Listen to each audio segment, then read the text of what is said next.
I'm actually going to talk about two bills. One's in the House, one's in the Senate. House Bill 18 was filed by John Hodgson, and he is Jefferson. Let me look. I think it's 36. Yep, he's Jefferson 36.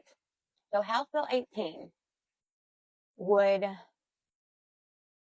create stricter zoning regulations on land that is single family housing zoned.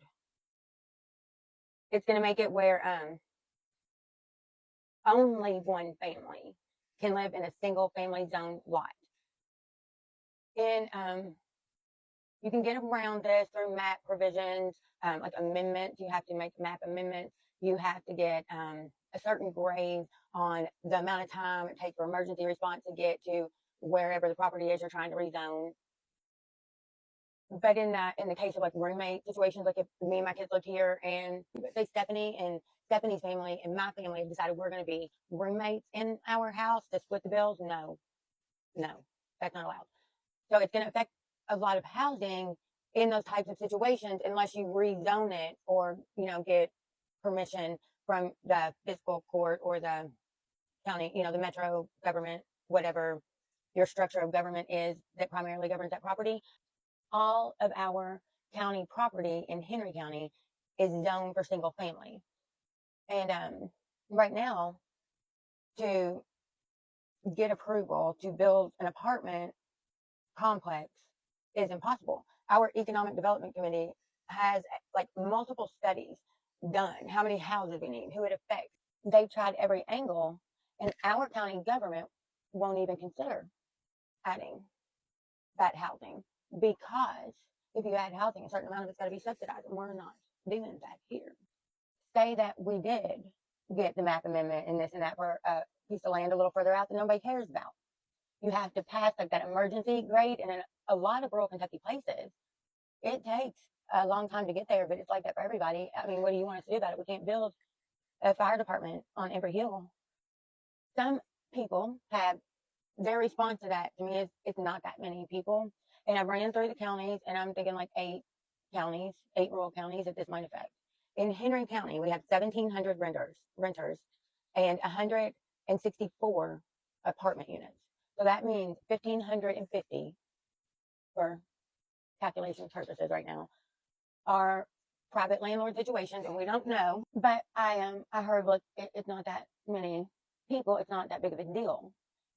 And I just want to remind people that rural people actually do matter. In my town, it's 1,500. Maybe it ends up actually affecting 150. We'll give it 10%. 150.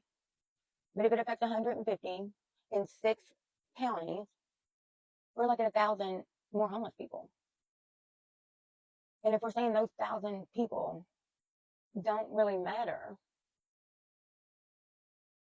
then why are we asking them why they're really not going to jump on board with participating?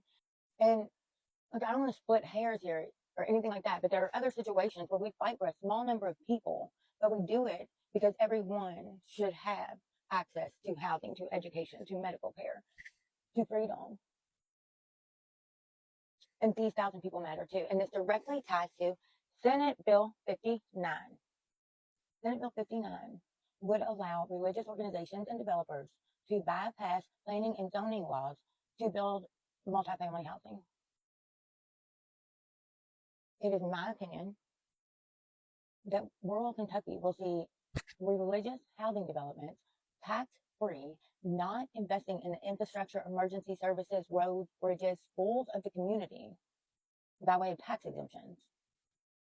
So those same multifamily housing units that are earning, say there's 100 units, and say they cost $1,000 a month.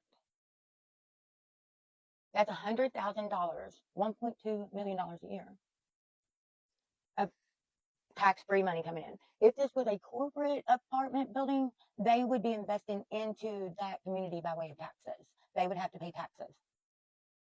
But a religious organization not paying taxes means the people of that community can bear the financial burden of every person living in this apartment complex and the religious developer / organization itself to keep the infrastructure workable.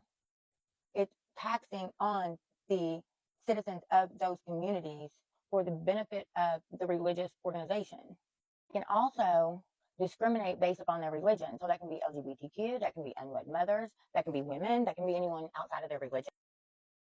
In the end, I think what these two bills amount to, regardless of how big the number is discriminatory housing as the only option in some of the poorest counties across the state where they will not contribute to infrastructure, and it will tax these people out of their own homes.